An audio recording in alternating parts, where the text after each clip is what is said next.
wabarakatuh. Waalaikumsalam warahmatullahi wabarakatuh. Sebelum memulai pelajaran pada pagi hari ini, sebaiknya kita berdoa terlebih dahulu ya kepada ketua kelas. Mohon dipimpin doa.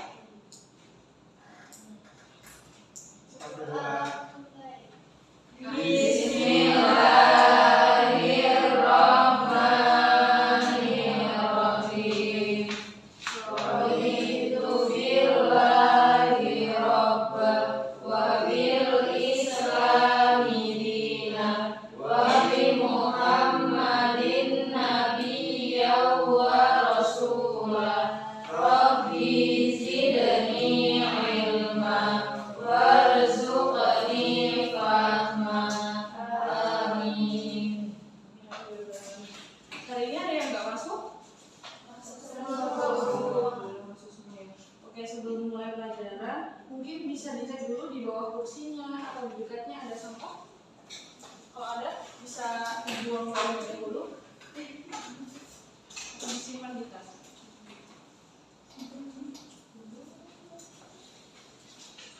Sudah?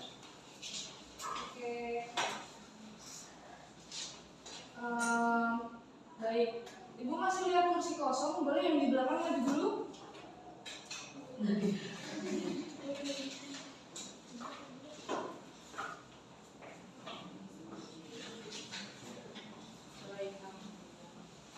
Oke, pada pagi hari ini kita akan belajar tentang kelainan dan gangguan pada sistem pencernaan. Nah, minggu kemarin kan kita sudah belajar tentang organ-organ apa saja yang ada di sistem pencernaan ya, dan sekarang kita akan belajar mengenai kelainan dan gangguan pada sistem pencernaan. Oke.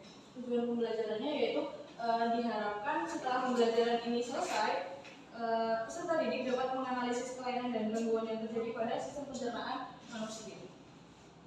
Baik, sebelumnya kalian pernah nggak diare?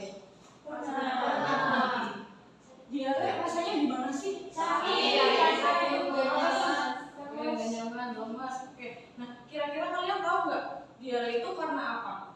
Makan pedas. Ya betul. Terus apa lagi? Pencernaan tidak lancar. Kurang air. Oke. Jadi diare yang pernah kalian alami itu adalah salah satu dari contoh kelainan atau gangguan yang terjadi di sistem pencernaan manusia, itu ya. Nah, apa sih kelainan dan gangguan itu? Yaitu kondisi di mana organ-organ saluran pencernaan tidak berfungsi dengan semestinya. Nah, sehingga dapat menyebabkan berbagai penyakit seperti emah dan diare yang pernah kalian alami tadi. Lalu, penyakit atau gangguan yang menyerang ini akan menghambat sistem kerja organ lainnya. Jadi harus segera ditangani ya, takutnya kalau kita nggak segera menanganinya, dia bisa menjalar dan kemudian menyebabkan penyakit pada organ lain. Seperti itu. Oke, kita masuk ke materi pertama, diare, yaitu pengertiannya adalah iritasi selaput dinding usus besar. Nah, jadi diare itu ternyata selaput dinding usus besarnya kita iritasi atau luka gitu ya. Nah, penyebabnya karena penderita mengonsumsi makanan yang tidak higienis atau mengandung kuman. Jadi selain karena tadi makan pedas dan lain sebagainya tadi, itu juga bisa disebabkan oleh makanan yang tidak higienis dan mengandung kuman. Nah, kuman ini bisa menjadikan gerakan usus kita tidak stabil. Jadi kayak harusnya ususnya mungkin bergeraknya pelan-pelan. Jadi karena terkena kuman ini, ususnya bisa bergeraknya menjadi lebih cepat sehingga ususnya mengalami iritasi dan kemudian kita bisa diare seperti itu. Nah, cara mencegahnya yaitu menghindari makanan dan minuman yang menyebabkan diare seperti yang telah Mbak Rina sebutkan tadi, yaitu kayak makanan pedas seperti itu. Kemudian mengonsumsi makanan rendah serat dan meminum obat anti diare, yaitu kayak diapet dan lain sebagainya. Oke, selanjutnya adalah emah. Nah, emah ini sakit perut yang kayak di perutnya itu ada rasa perih, dan ada rasa, ditambah juga rasa mual dan perutnya menjadi kembung. Penyebabnya yaitu tingginya kadar asam lambung karena pola makan penderita yang tidak baik atau tidak teratur dan juga stres. Jadi untuk menghindari menghindari mah ya, sebaiknya kalian itu makan secara teratur dan jangan begadang, jangan stres seperti itu. Kemudian untuk mencegahnya bisa dengan makan secara teratur, mengonsumsi makanan yang ramah terhadap lambung, mengurangi stres, dan menghindari tidur setelah makan, dan mengonsumsi obat lambung seperti antasida. Tapi kan lebih baik mencegah daripada mengobati. Jadi kayak kita sebisa mungkin ya menghindari makanan-makanan yang dapat menyebabkan mah. Oke, selanjutnya ada sembelit, yaitu sakit di mana feses keras dan susah keluar. Ada yang pernah mengalami di sini? Kira-kira kenapa tuh?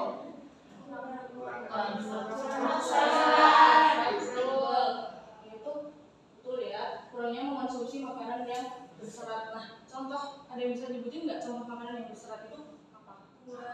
Buah, sayur, betul juga. Jadi untuk agar kita tidak sembelit ya, kita harus banyak mengkonsumsi makanan yang berserat seperti itu. Selain itu kita juga harus memperbanyak asupan cairan, seperti kita harus minum air kayak minimal 2 liter dalam sehari, dan bisa juga kalau kita udah terlanjur sembelit nih, kita bisa mengkonsumsi obat pencahar atau pelunak feses. Oke, selanjutnya adalah wasit, yaitu pembengkakan pembuluh darah pada sekitar pada sekitar pantat atau di dalam pantat. Jadi di dalam anus kita itu mengalami pembengkakan ya, yang menyebabkan wasit itu tadi. Nah, pembuluh darah yang bengkak ini dia bisa keluar dari pantat ketika kita duduk ataupun ketika kita BAB, dan itu sakit banget. Nah, penyebabnya yaitu mengendam keras saat buang air besar. Jadi sebisa mungkin kalian kalau buang air besar jangan mengendam terlalu keras ya, nanti bisa jadi wasit ya, betul. Terus setelah itu sembelit. Nah, sembelit tadi juga ternyata bisa menyebabkan wasit, kemudian kehamilan, obesitas, dan kurang serat. Nah, lalu pencegahan yang dapat dilakukan jangan menahan buang air besar, hindari duduk terlalu lama di toilet, serta selalu menjaga kebersihan anus. Selanjutnya adalah karies gigi, yaitu sakit gigi karena gigi berlubang. Siapa yang giginya berlubang? Ada satu pastinya. Yang lain giginya sehat? Berlubang. Berlubang ya. Nah, karies gigi ini bisa disebabkan oleh bakteri, yaitu bakteri Streptococcus yang mengubah karbohidrat menjadi asam laktat. Nah, asam laktat ini yang perlahan-lahan dapat melarutkan email gigi dan menimbulkan lubang. Jadi kayak perlahan-lahan karena kena asam laktat ini, emailnya bisa terkikis dan menimbulkan lubang. Untuk mencegahnya kita bisa menggosok gigi secara teratur, yaitu terutama setelah makan dan sebelum tidur. Selanjutnya yaitu ada apendisitis atau peradangan pada umbai cacing. Nah, ini atau juga bisa dikatakan kayak radang usus buntu gitu ya. Nah, penyebabnya itu terdapat sisa-sisa makanan yang terjebak di dalam umbai cacing. Nah, karena sisa makanan tadi terjebak dan nggak bisa keluar, jadi dia sisa makanannya menjadi busuk dan akan menimbulkan peradangan pada umbai cacing seperti itu. Nah, ini harus segera ditangani ya. Kalau tidak ditangani, maka dia umbai cacingnya bisa bernanah dan bisa menyebabkan kematian. Nah, untuk mencegah itu ya, kita harus mengonsumsi makanan berserat yang mengandung probiotik. Nah, makanan yang mengandung probiotik ini adalah makanan yang mengandung bakteri baik di dalamnya. Jadi seperti yogurt, tempe, seperti itu. Serta makan dengan tenang dan perlahan. Jadi jangan terburu-buru.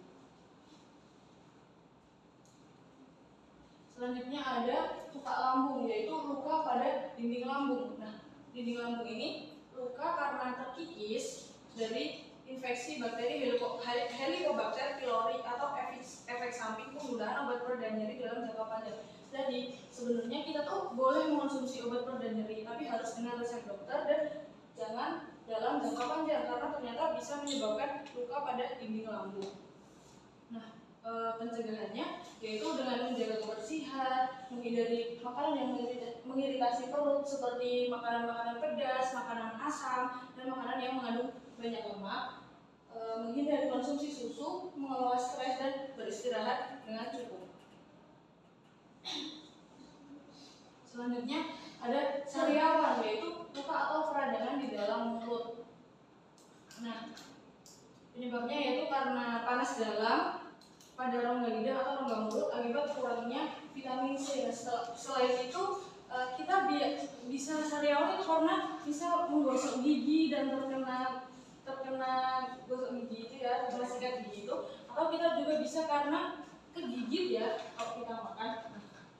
Untuk menghindari sariawan ini, kita harus menjaga kebersihan mulut, terus memilih sikat gigi yang tepat yang sesuai dengan gigi kita, rutin mengonsumsi buah dan sayuran, dan banyak mengonsumsi vitamin. Selanjutnya ada cacingan. Nah, ini adalah infeksi cacing yang masuk ke dalam tubuh manusia. Nah, infeksi ini bisa dari cacing pita atau cacing kremi seperti itu ya. Nah, cara cacing masuk itu melalui makanan, minuman, atau kontak dengan tanah yang terkontaminasi. Jadi misal kita makan nggak cuci tangan, nah, itu misal ada cacing yang di tangan kita atau di kuku kita dan itu ikut termakan, kita bisa jadi terkena cacingnya. Nah, untuk mencegahnya yaitu cuci tangan secara teratur. Jadi sebelum makan, setelah BAB atau setelah BAK, kita seharusnya cuci tangan dengan baik agar mencegah dari cacingan ini. Kemudian mencuci buah dan sayur dengan benar, hindari berjalan dengan tanpa alas kaki dan menyentuh tanah atau pasir tanpa sarung tangan, serta menggunting kuku secara teratur dan menghindari menggigit kuku. Oke, setelah penjelasan yang Ibu sampaikan, mungkin ada yang mau ditanyakan dulu? Tidak ada? Sudah jelas ya? Baik, sekarang kita ada kuis. Nah, di kuis ini Ibu akan bagi menjadi 2 kelompok. Kelompoknya mungkin seperti ini saja ya, sudah. Ini saja. Ini kelompok 1 dan ini kelompok 2. Nah, Ibu akan jelaskan teknisnya dulu. Nanti Ibu kasih soal, terus kalian menjawab soal tersebut dengan berdiskusi secara kelompok. Nah, menjawabnya nanti tunggu hitungan Ibu dulu. Jadi kayak Ibu hitung 1, 2, 3, baru nanti kalian cepet-cepetan mengatakan untuk menjawab soal. Nah, nanti kelompok yang menjawab soal lebih banyak, dia kelompok yang menang dan Ibu ada hadiah. Oke. Sudah siap? Oke. Soal yang pertama.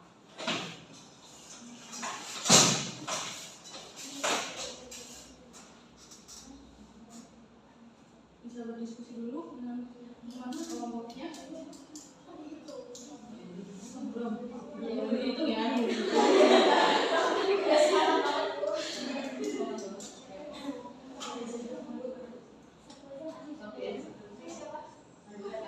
Nanti yang menjawab perwakilan kelompok 1 aja ya. Oke. Sudah menjawab jawabannya? Sudah. Baik, 1, 2, 3. Oke, kelompok 1 D. Infeksi kelenjar lebih. Oke, benar ya jawabannya. Rasa apa belum?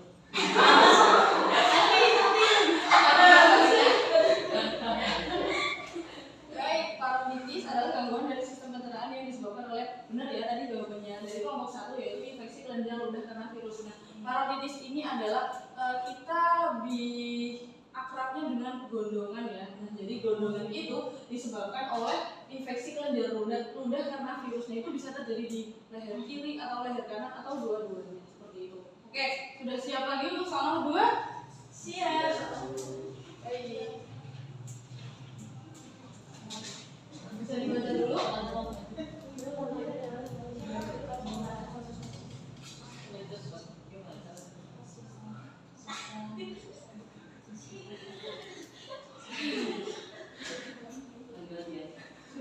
Sudah menemukan jawabannya? Sudah, baik, begitu. 1, 2, 3. Oke.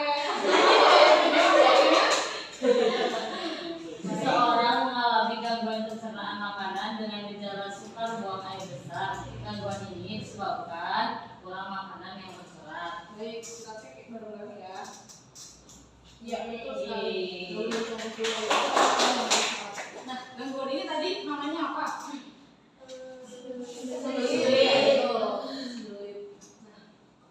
Bisa karena makanan kurang serat atau kita juga bisa karena kurang minum, kurang cairan seperti itu. Oke, soal nomor 3 ya.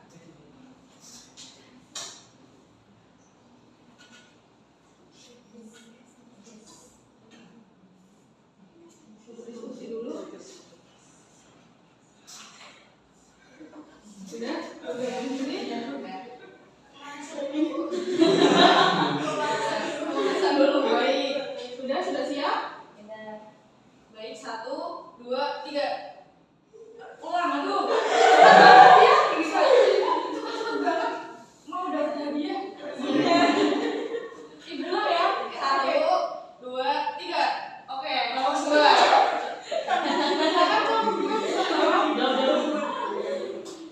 Terjadinya radang akut atau kronis pada selaput air dinding lambung merupakan gangguan sistem pencernaan yang disebut gastritis. Oke, kita cek ya. Ya, betul sekali. Jadi, gangguan radang akut atau kronis pada selaput lendir dinding lambung merupakan gangguan dari sistem pencernaan yang disebut gastritis. Selanjutnya soal nomor 4.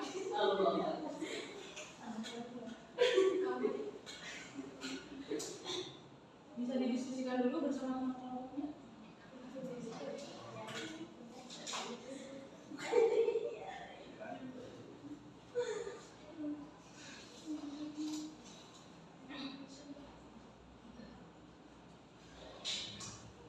Sudah?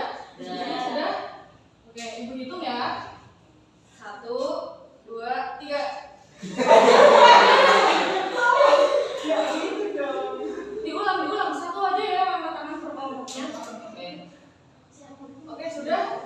1, 2, 3. Oke, kalau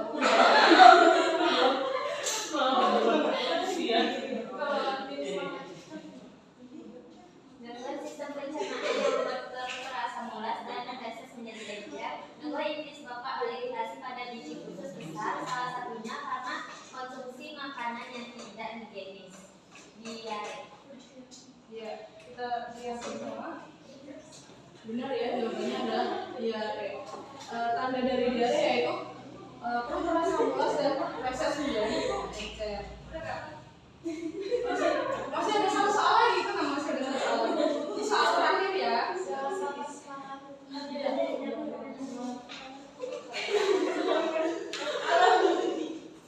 Bisa dilihat dulu soalnya dan berdiskusi dengan teman kelompoknya.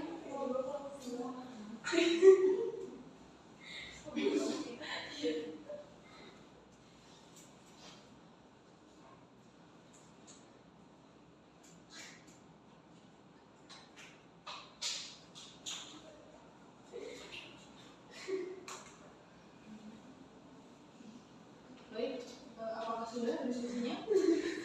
Sudah? Nomor 1 sudah diskusinya? Oke, hitung ya. 1, 2, 3. Oke, boleh nomor 2. Seseorang pasien sering mengalami masalah pencernaan selama beberapa minggu terakhir. Ia merasa sulit buang air besar, hanya bisa BAB 2 kali dalam seminggu, dan tinjanya keras serta kering. Gaya hidupnya cukup sibuk, sehingga ia sering melewatkan sarapan, jarang minum air putih, dan lebih sering mengkonsumsi makanan cepat saji daripada sayuran atau buah. Berdasarkan kasus di atas, pasien tersebut mengalami sembelit. Oke, baik, benar ya jawabannya. Sebelumnya itu ditandai dengan yang merasa sulit buang air besar dan tinjanya keras serta kering. Jadi yang menang kelompok berapa nih? Ini. Kelompok 2.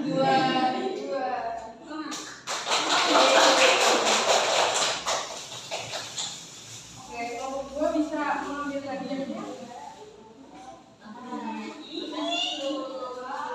Ini dia dapat lagi.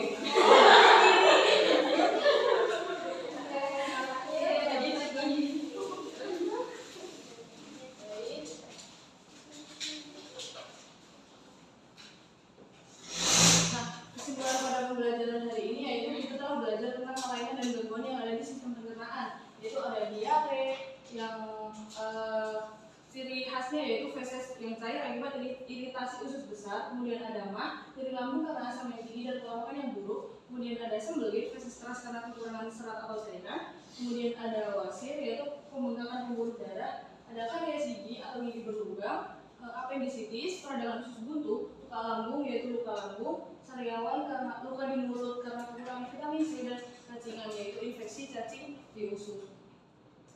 Nah, untuk memperdalam materi ya, kalian bisa membuat mind map mengenai materi yang telah disampaikan dan dikumpulkan minggu depan. Seperti itu ya. Baik, karena pembelajaran telah selesai, kita akhiri dengan pembelajaran hari ini dengan membaca hamdalah dan doa kafaratul